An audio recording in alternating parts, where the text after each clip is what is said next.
Hello.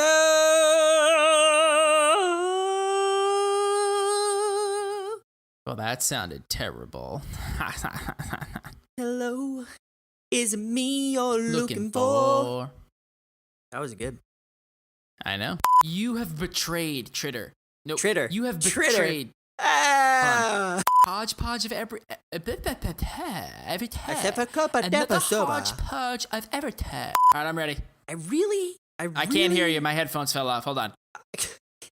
I'm back. I can't believe your brain doesn't fall out of your head when you do that.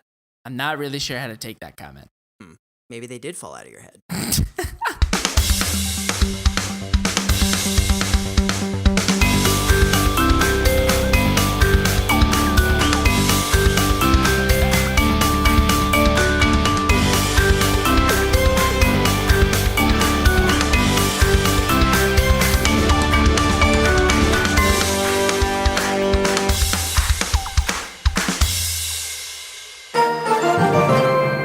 Welcome to Cast Royale, the Clash Royale podcast for casual players. I'm Rob. And I'm Joe. And this week we cover CCGS, open a few chests, and try out a new segment for the show.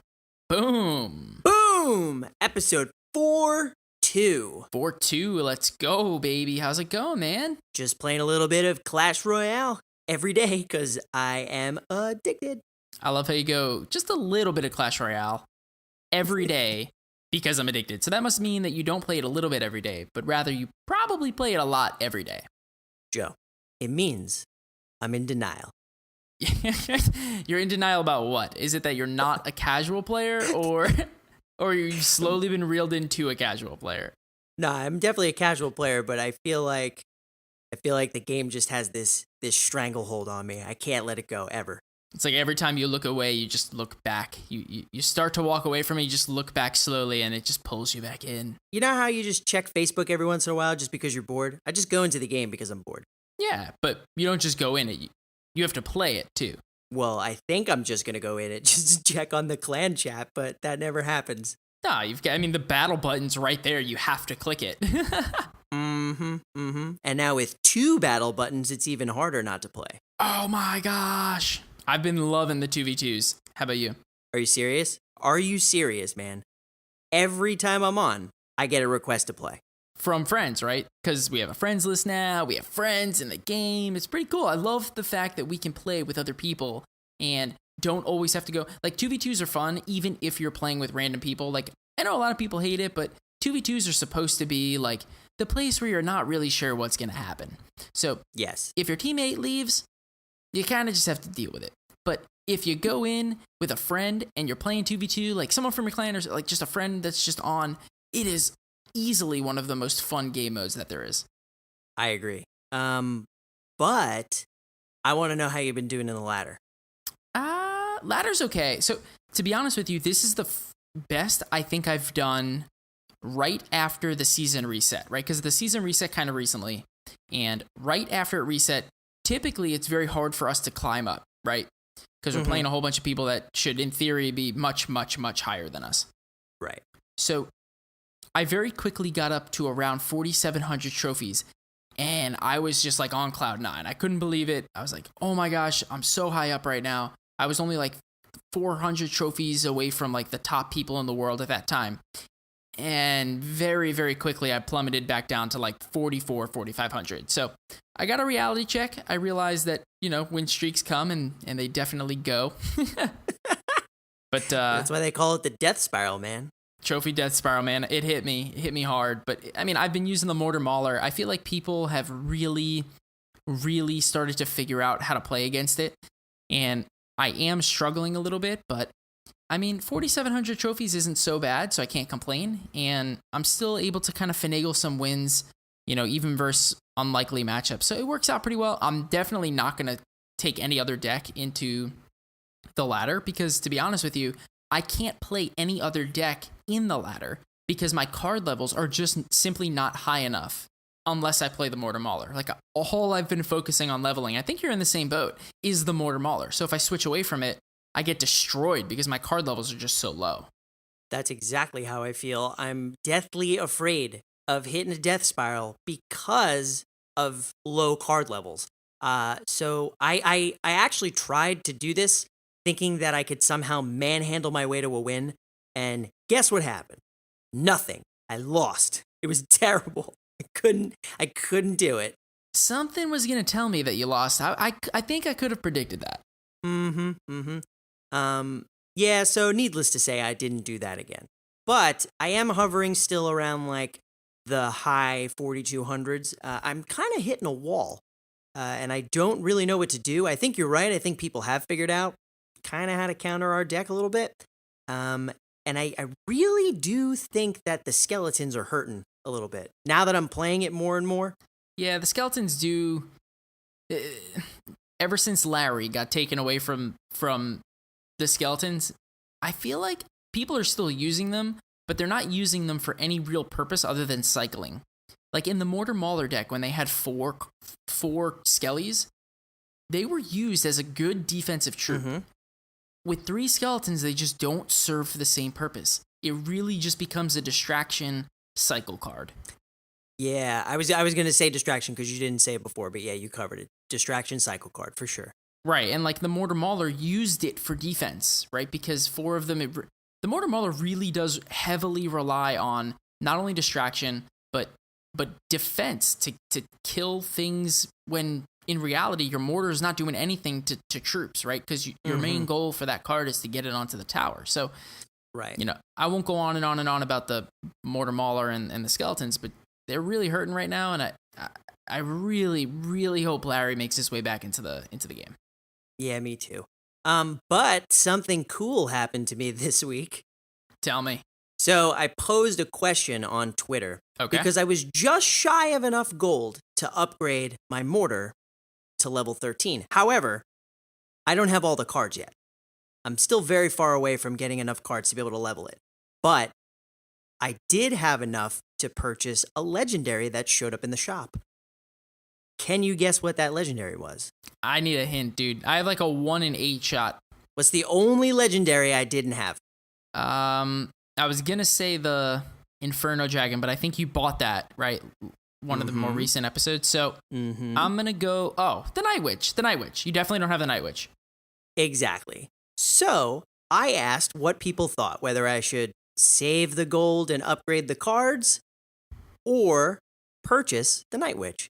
So ironically, Twitter voted to save the gold and upgrade my cards, but I thought about it and I was like, no, I can't waste a chance to get the Night Witch in the shop. Plus, by the time I wind up seeing the Night Witch again in the shop, I might not have enough gold, and that would be really annoying. Plus, I'm already halfway to having enough gold to upgrade my mortars, and I still don't have enough cards. So that was my logic there. And now I've completed my set.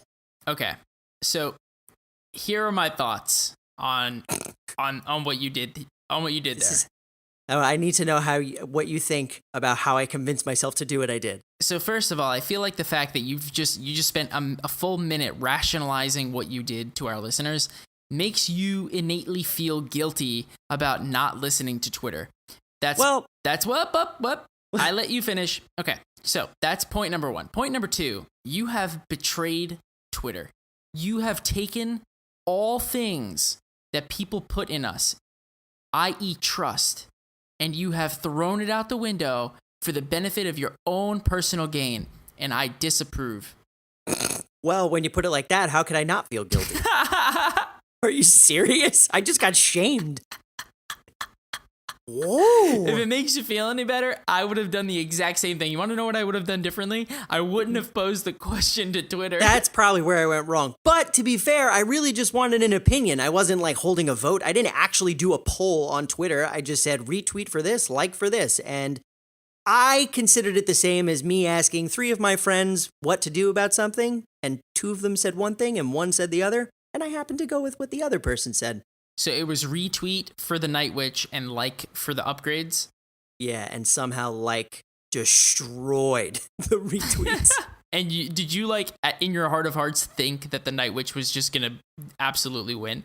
Honestly, I thought it was a no-brainer. I after I posted, I was like, there's no way they're going to pick the other thing. But of course, 25 minutes later, they liked everything about saving my gold. The ultimate Moob, dude. Totally.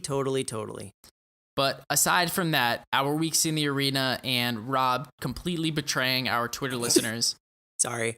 I love you guys. Tell me, how about the challenges that we got this past week? So, honestly, I think they're probably one of my favorite challenges. Really?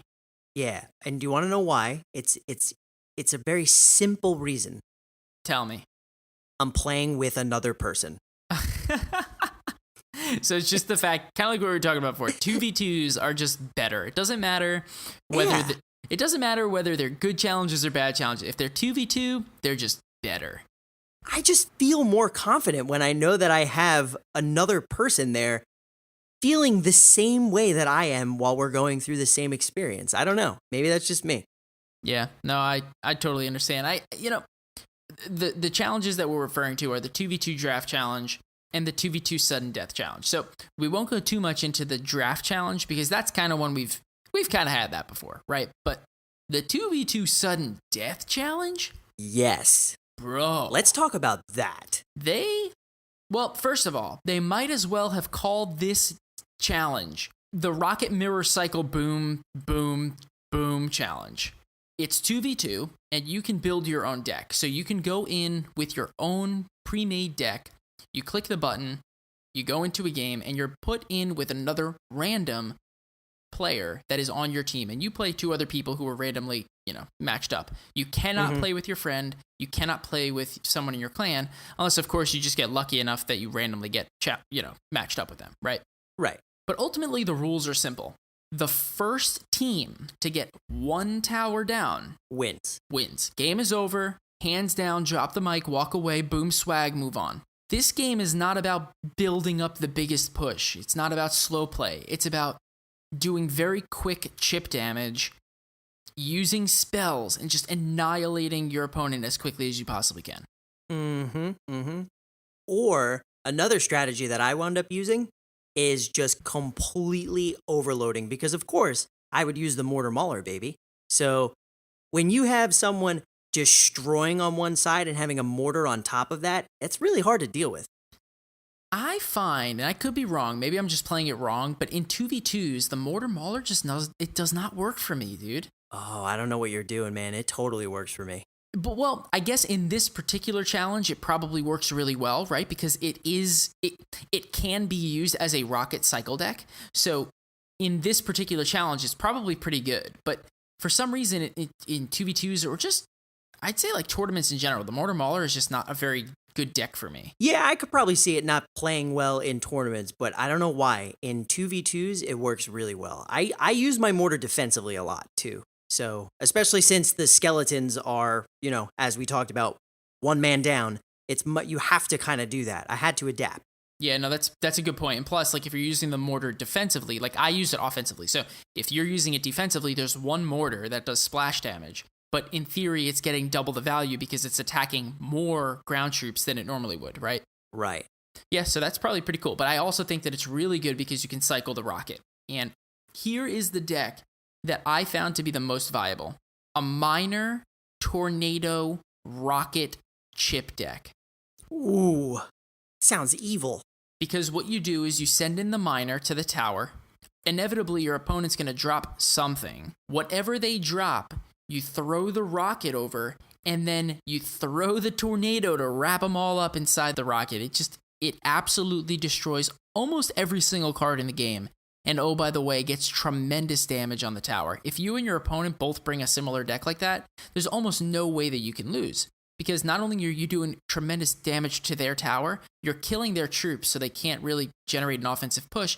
And oh, by the way, if you need to use something defensively, well, the Tornado is one of the best defensive cards in the game from a spell perspective because you can activate your King Tower with it. So it's just like the perfect response. Yeah, honestly, I'm really glad that I didn't face that because I don't know if I would have been able to handle that. I got the deck from Woody. I think he got the deck from somebody else. I can't remember his name, but he posted I think a 9-0 win on Twitter, and we tried it out, and it worked beautifully for us. I think we got 9 wins and 1 loss or 2 losses, I forget, but ultimately got the 9 wins. And the way this challenge worked, just like every other challenge, was you get one-time rewards as you get further and further up the 9-win ladder, right? Mm-hmm. Did you like that the entire game, it had that red glow around the entire frame of the arena? Oh, dude, you and I were talking about that, right? Because the day before this challenge actually started, we were like, hey, do you think that the whole game is going to feel like overtime, or is it just going to kind of play out like a normal game? And of course, the red border was around the whole map. And I think that that's cool, right? Because first of all, it reminds everybody that it's sudden death because you could very easily forget. And number two, it adds that kind of feel to the game where it's like that sense of urgency. Yeah, there's a lot of urgency, a lot of anxiousness. It's go big or go home kind of attitude. And it's just get the tower down or you're going to lose. Yeah, that's a really good point. And I don't know, man. I really think that the sudden death challenge, I cannot wait for more of those because I really think that was, I'm going to go on record now and say that was my favorite challenge to date. I'm going to go ahead and say I totally agree with you. Boom. Boom. So something else happened this week.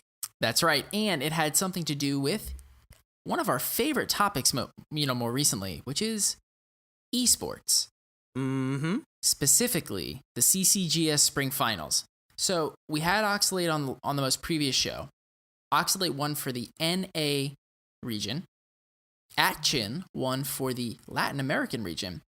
And Surgical Goblin won for the EU region, which is pretty cool. Basically, these three winners, plus the people who came in second place, they get to qualify for the CCGS Fall Series. And a huge congratulations go out to the winners and the second place finalists that are going to Fall CCGS. Boom. Boom. So, speaking of boom. Speaking of boom, baby. You're so excited about this. You wanted to test out a new segment for the show. So, I just want everybody to know that Joe has been begging me for weeks and weeks to do this section, but we haven't had time. Rob says we don't have time, but he's like the big brother. He's like the big brother bully that just tells me we can't do it. So, for week after week after week after week, eventually he just got annoyed and he just said, let's try it out. So I'm super excited for this next segment that we are trying out. It is super, super exciting and I cannot wait. It is called Boom It or Moob It. So basically how this section works is we basically just throw out like a thought about the game, a thought about a card, a thought about something, whether we think something should be nerfed or just in general, maybe a suggestion. And we go one by one and we just say whether we boom it, whether we like it, or if we don't like it, we moob it. It's like the opposite of a boom. And then we go in to explain very quickly why we feel the way that we do. We can take the same side, we can take different sides, and we just go back and forth. It's a pretty quick segment. We'll try and fly through these as fast as we can, so we'll hit as many of them as possible. You ready? If I'm ever ready for anything, it's this right now. Go. Okay, Rob, tell me how you feel about this. The spring CCGS winners qualify for the fall CCGS play, but the winners of the fall CCGS play qualify for the global series, where they will battle it out among the other top players in the other regions of the world. So, boom it or moob it? Boom it.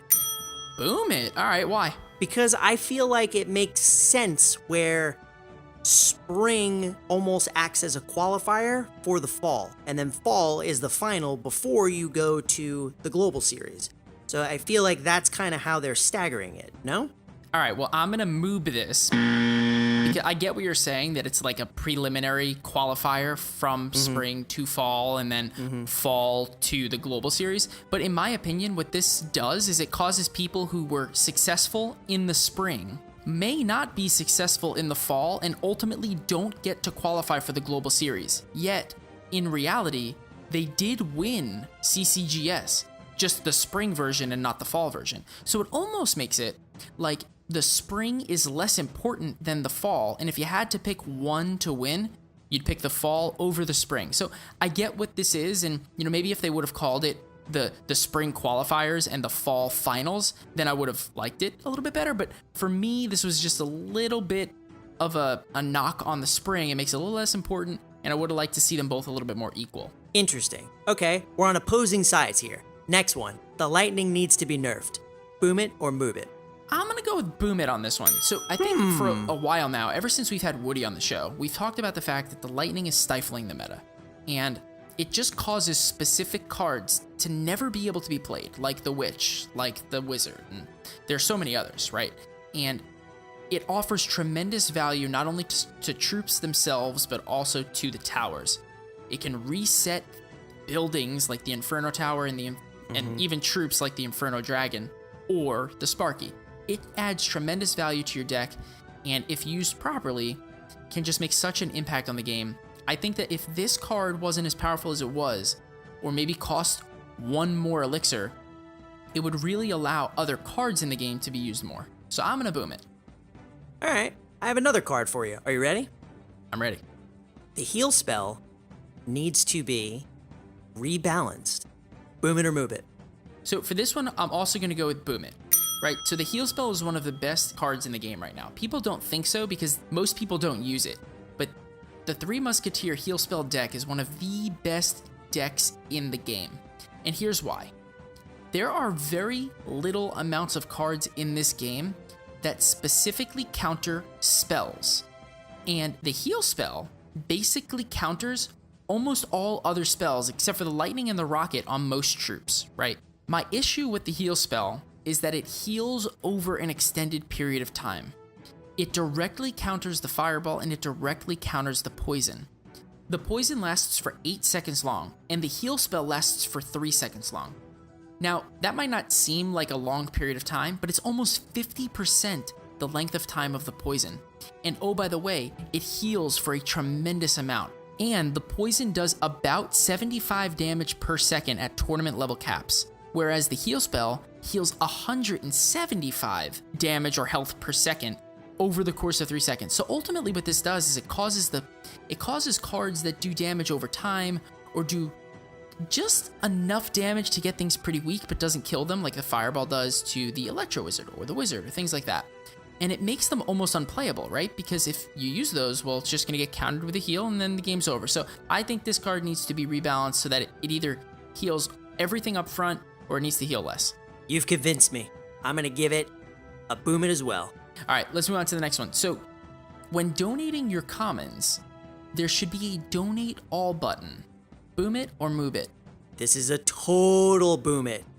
Total boom it. Why? Because every time I'm in the game and someone requests a card and I see it's a common, I'm just like, come on, I gotta tap. Like,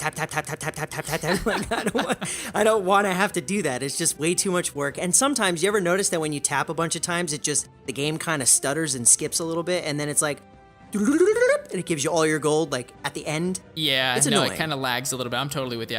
I think it's a great suggestion, so I'm gonna boom it with you. Especially since common cards are the only cards that you need to donate more than one of. Very, very good point. All right, let's move on to the next one. We should have the ability to go invisible on your friends lists while you're online. Boom it or move it? I'm gonna boom this one too. Okay.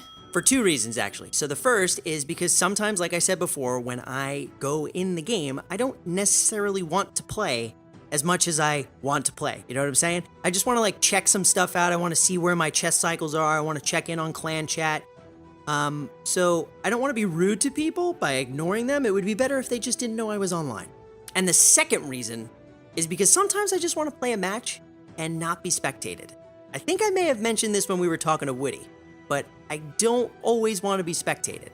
Okay, well, I'm gonna move this one because, Rob, they are your friends for a reason. You can't just pick and choose when you want to see your friends. Like, if you're online, your friends should be able to watch you. What if your friend just wants to watch you and learn how to get better at the game, and you're like, nah, man, you can't watch me right now? That's so mean. Then they can message me in Discord, and then I will go back into the game and play a little bit better because I know someone's about to watch. All right, well, I'm still gonna move it. All right, fair enough. So the next one is there should be a deck confirmation button before you enter a battle. After you press the battle button. Boom it or move it. And really think about it. Originally, I was going to say I move it, but now I'm gonna say I boom it, and here's why. I can't tell you, now that I think back on it, I can't tell you how many times I go into a game, any random game, whether it's the ladder or it's the challenges, and I see the deck that I'm playing, and I just cringe because Yes. I picked the wrong one.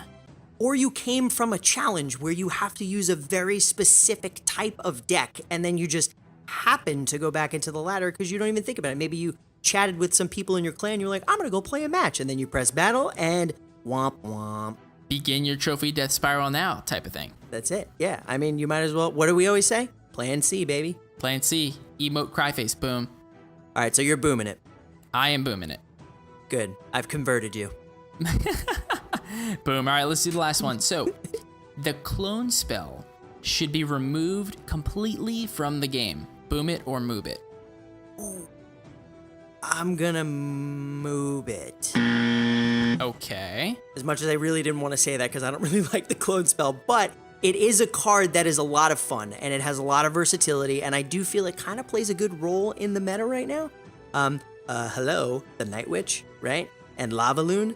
And it's also really, really good in tournament decks and 2v2 challenges. Yeah, I don't know how much I agree with your tournaments. Like, I've never seen it played in a tournament successfully, but the clone spell is used mostly in 2v2s. It is mostly used for fun. It is mostly used to see how many goblin barrels, princesses, or ice golems / giants you can make on a map to see how many units you can make. It is strictly a fun card, but right now, the way that it is not a tournament competitive style card. But it's good for 2v2, and you agreed with the funness of it, so it sounds like you're agreeing with me. So I agree with you. The clone spell should not be removed from the game, so I'm gonna Moob that it should be removed from the game. Good, we're on the same page, and we ended together. We ended together. We took a couple of different steps and different paths to get here, but we finally ended on the same note. And there you have it, people. Possibly a brand new section. Hope you liked it. Boom it or move it. Let us know. Boom it or move it, baby. Boom. Moob. All right, so we've got a couple of chests to open. Boy, do we have some chests. So, do you have some good chests to open? I've got 3 chests to open. I've got a crown chest and then a couple of big dogs.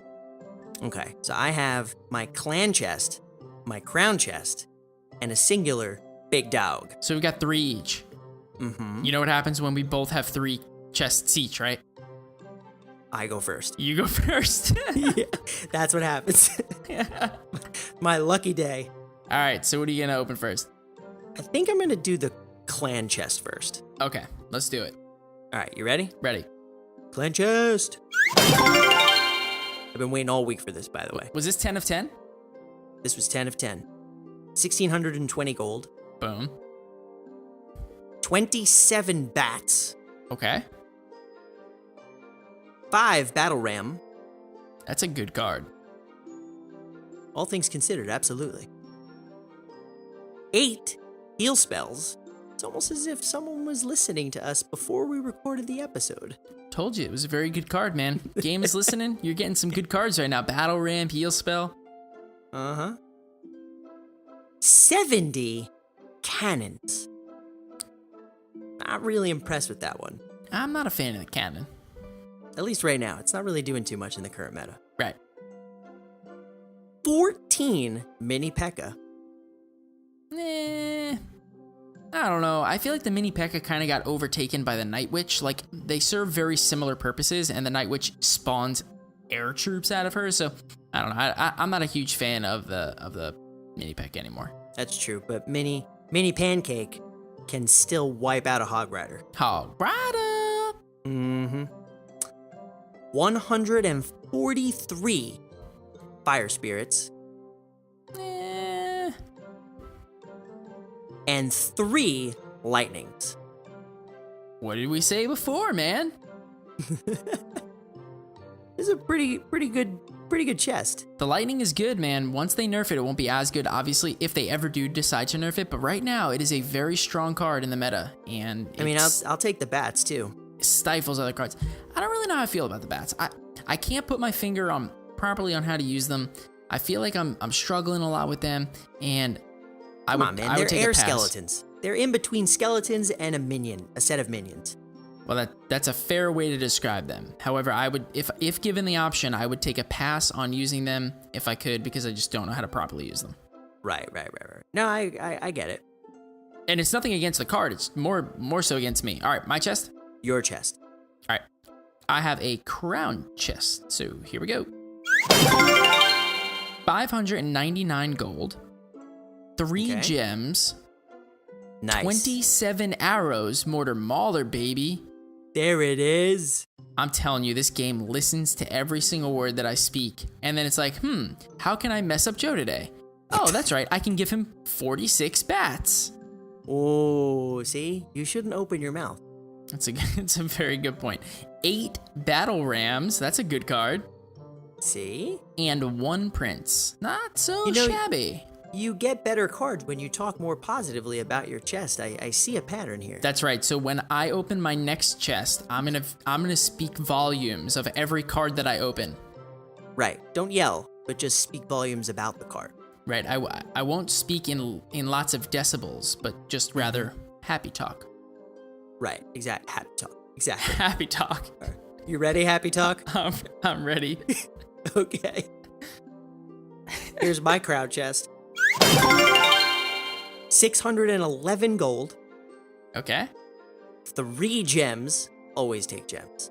Always. It's the only way I get to play challenges now. That's a good point. 1 hog rider. Boom. 1 rocket mortar mauler. Mortar mauler, baby.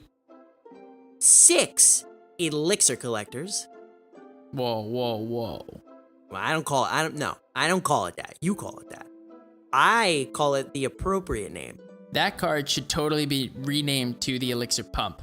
I'll say it for Joe. 6 elixir pumps There we go. and 74 bats.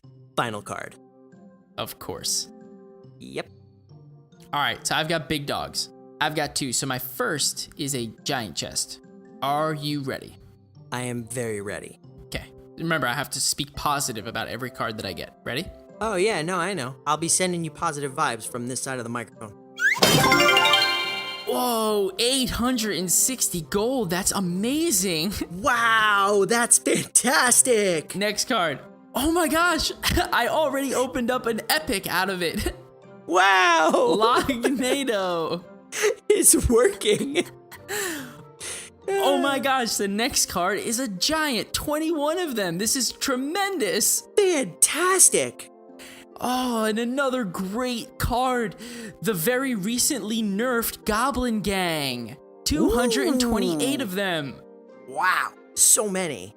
And okay, I guess I don't have to be positive anymore because this is the last card and it's 38 mini P.E.K.K.A.s. And of it course heard you talk bad about it. And of course, it would give me 38 of the card that I don't want. See what happens? You don't talk bad about Mini Pancake. You know what they call that? That's what I call karma. And I will never talk bad about mini P.E.K.K.A.s again. That is karma if I've ever heard it. All right, so I also have a giant chest. Whoa. Ready? Ready. All right. 860 gold. I think you got more gold than I did. I'm older. True. Very true. That's it. That's just how it works. 55 bats. Man, what's up with these bats? I don't know. It's like they're a new card or something. 175 elite barbarians. Eh. I mean, when they were in their heyday, back in the day, you know what I'm saying? Back in the day. The E-Bobs were fantastic. All right, I digress. 28 battle rams. That is amazing. Now that right there is a steal. That the whole chest could be done right now and I'd be happy. Well, I wish it ended there actually because I got 29 bomb towers. I'm so sorry. Not as sorry as I am, but I'll take the battle rams. Those are pretty good. Boom. So is that your last chest? That is my last chest. So, what do you got as your last chest? I honestly thought that today would be the day that we both get a legendary on the cast because I was guaranteed a legendary via my legendary chest. No, stop. Dude, I have a legendary chest that I got just after the last episode, and I was hoping you'd get one. That way we could finally get one together. Wow. If there were ever guys, it's never gonna happen. The universe is telling us that they don't want the podcast to explode. If you want, I can hold on to this for another episode. and see if you get it next week. But then I feel like we're cheating. That is a total cheat, and I absolutely just considered it for 4.5 seconds. And I'm going to say that without further ado, you need to open the legendary chest. All right, legendary chest, here we go. Are you ready? Could not be more ready. Oh, the spin. The miner! Hey! Boom! Love the miner. I can now upgrade him to level 2 and do some tremendous chip damage. I cannot wait to get this guy in the ladder. I know, dude. That's a great card to get. I am super excited, dude. The miner is so good. I think the miner is very underappreciated, right? Like people they underestimate how much value he can bring to the match. And I can finally get him to level 2, which means he's going to do even more chip damage over the course of a match. He's more tanky. He can tank for other troops. He's great at support. If you're good at placing him, you can just, slice and dice people, keep it really awesome. And I'm just really excited right now. I just wish you would have gotten one too, man. I know, me too. But you know what? Maybe one day we'll both get them with normal chests. Maybe. Not a guaranteed legendary chest. Very, very unlikely, but maybe. No, we definitely need at least one legendary. We need 2 legendary chests on the show in order to open 2 legendaries on the show. Boom. Mm-hmm. So that was a fantastic chest opening, and we also have an equally fantastic deck spotlight. Deck spotlight. So we have a deck that is lovingly called Tri-Heal. That is Tri-Heal. And it costs 4.1 average elixir. And it includes the 3 Musketeers, the Ice Spirit, the Log, the Heal Spell, the Battle Ram, the Elixir Pump, the Knight, and the Minion Horde. So, tell me about this pretty sick deck. So, dude, this deck is easily, and I think we mentioned this a little bit earlier in the show, but this deck is easily the best / most overpowered deck in the game in the current meta. If you look at grand challenges and the most successful deck against the most various kinds of decks, it's this 3 Musketeers Pump Heal deck. Interesting. How you play this deck is relatively simple. The first thing that you want to do is cycle to your pump. This deck can take some damage because it can deal massive amounts of damage. Okay.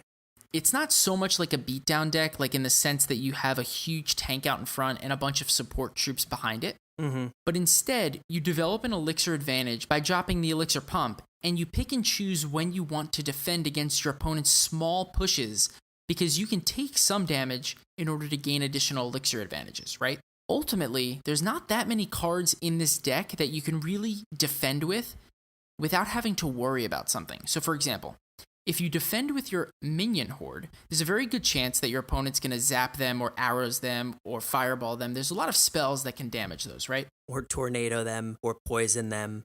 Yeah, there's so many things that could damage them. There's a lot of things that can go wrong there. You also don't want to typically defend with your 3 Musketeers like in the middle of your arena, because ultimately they can be countered while they're grouped up defending, and you don't want to have to worry about that. So really, Right. The best defensive card in this deck to use when your opponent is coming down your lane is the Knight.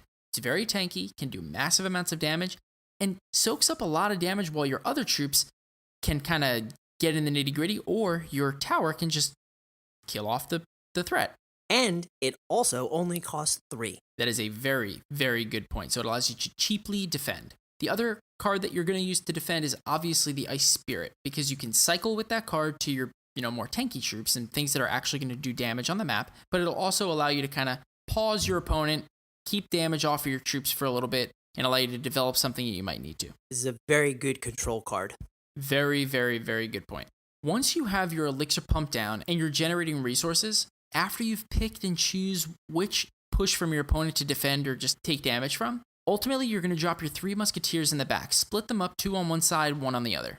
One tip here. In almost every single matchup that you will face, you will play the 3 Musketeers with 2 going down one lane and 1 going down the other. You will split them up. The only deck that you really ever will play all 3 Musketeers in one lane is very likely against another Three Musketeers deck. And never would have thought of that. Now, there are advantages and disadvantages to this, but against another Three Musketeers deck, your opponent is very likely not going to be running a spell that can kill all Three Musketeers in one shot. Most other decks will run like a lightning or a fireball or something of that nature, where it can really, really take advantage of you grouping up your Three Musketeers on one lane. So the fact that this deck, or most Three Musketeer decks, don't carry a fireball, or don't carry a lightning, or don't carry a rocket, allows you to not have to worry about that. But in every other situation, you'll split them 2 and 1. After you split them 2 and 1, what you're going to do is you're going to wait for your opponent to do something. If they fireball or if they arrows either side of your musketeers, well, then you've kind of got a green light for your minion horde. If not, then you just kind of wait it out and drop your knight on one side and you drop your battle ram on the other. Typically, you'll want to drop your battle ram down after your opponent has dropped their log or their zap combination. Ultimately, that allows you to get the most value with your battle ram. If you time things correctly with this deck, it truly makes it almost unbeatable versus many of the deck archetypes that are out there in the current meta. The problem where you go wrong with this deck is if you defend with things like the minion horde and they get killed right away, or you try and drop your Three Musketeers before you have your elixir pump down. The issue with that is you're never going to have enough resources to support your Three Musketeers. If you don't get a tank, like the battle ram or the knight in front of your Three Musketeers, they inevitably become useless and your opponent can deal with them very simply. So don't try and play this deck fast. It's a slow deck, requires you to build up some resources before you can really punch out your opponent. At the end of the day, once you get the ball rolling, it's kind of like the snowball effect. If you get an advantage on your opponent, don't drop another elixir pump down. Instead, drop another set of Three Musketeers down and just keep the pressure going. If you let up on the pressure, it lets your opponent take advantage of the time where they can kill your towers. So I have a really silly question, and the only reason I'm going to ask it is because if I was playing this deck, I feel like I would do this. And I want to know if this is something that you have done while using this deck. So there aren't that many cards that you said can defend, right? You have the Knight, you have the Ice Spirit, and essentially you have the log to push everything off. Right. Have you ever dropped your battle ram so that it does explode to get your barbarians out defending? I definitely have. And the good thing about that is that, the battle ram is good in and of itself, right? But the barbarians are still tanky. So just because it loses its ability to, charge into the tower doesn't mean that the troops that are still there are no longer tanky troops. They can still tank for your Three Musketeers. So you can use them to defend.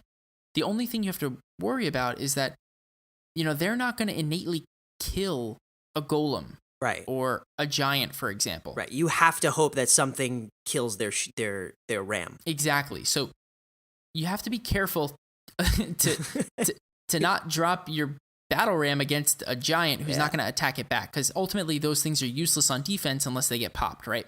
And the other thing that I want to mention is that you can use your minion horde to defend, but only after you've seen a couple of your opponent's cards. Because if you need to save your heal spell for your minion horde after you defend with them, then you'll need to do that. But if your minion horde is getting killed every time you play them, there's a good chance that you're losing elixir trades during that time. Yeah, that's a really good point, especially since that tip applies to almost every deck that contains the minion horde. You never really want to play them right away. You want to let your opponent cycle through their cards so you can see whether, if they do have something that counters them, what that counter actually is. Exactly, because most cards that counter the minion horde counter it with positive elixir trades, which means you will be in a negative elixir trade by playing them. Exactly.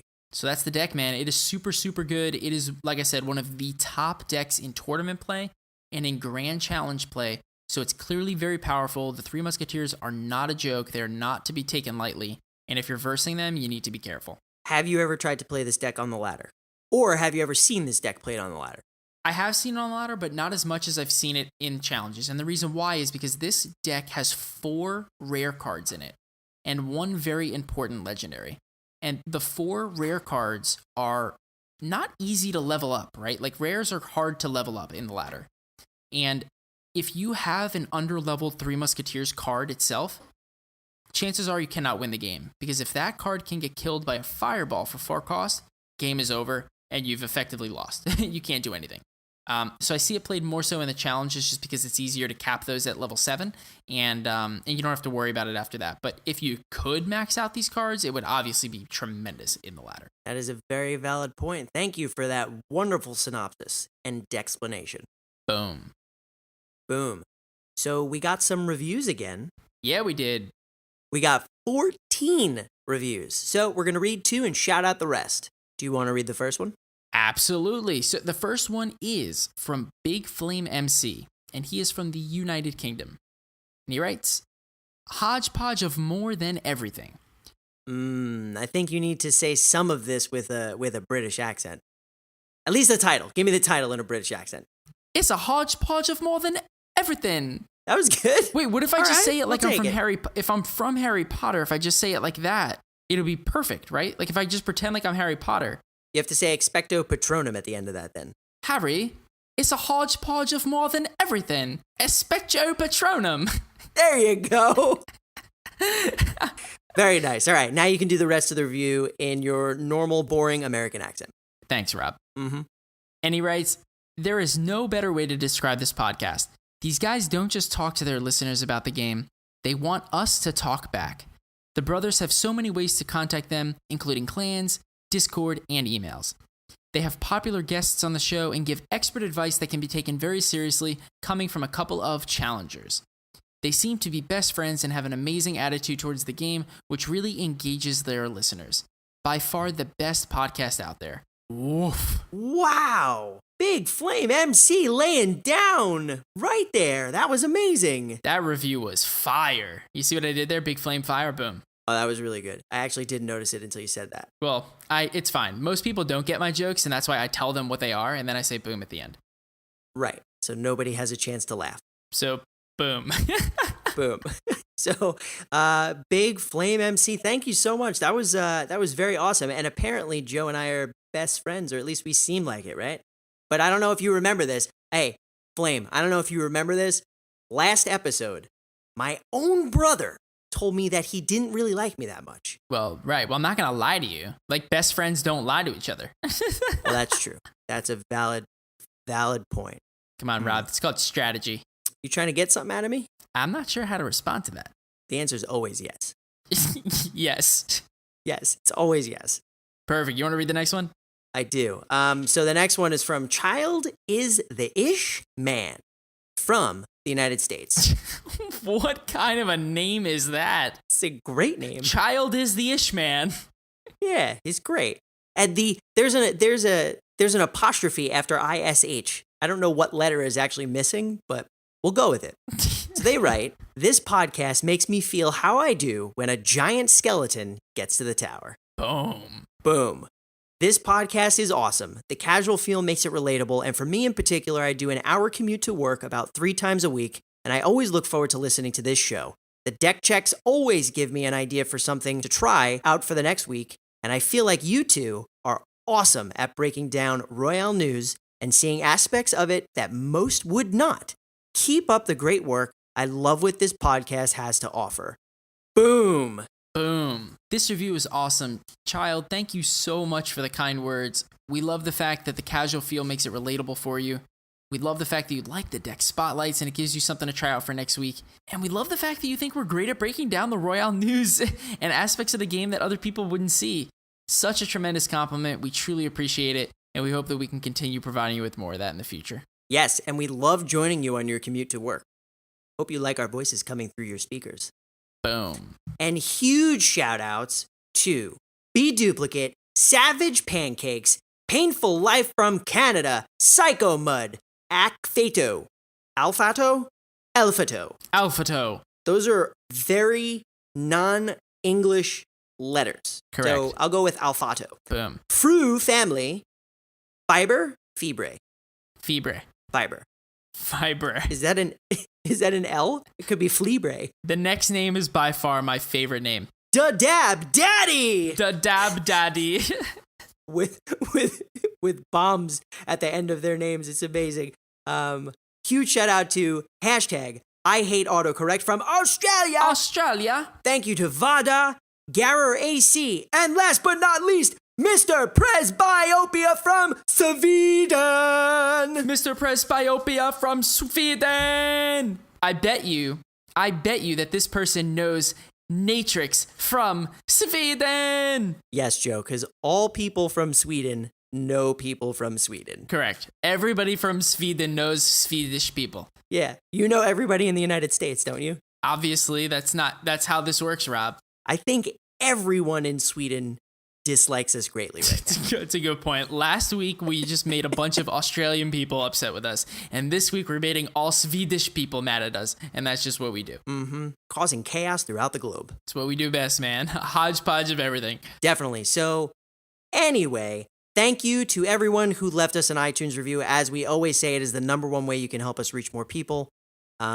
We got no patrons this week, but that's okay. There are multiple ways you can actually help support the show. If you would like to learn more on how to do that, you can go to castroyalepodcast.com/donate, and the link is in the show notes. Boom. Boom.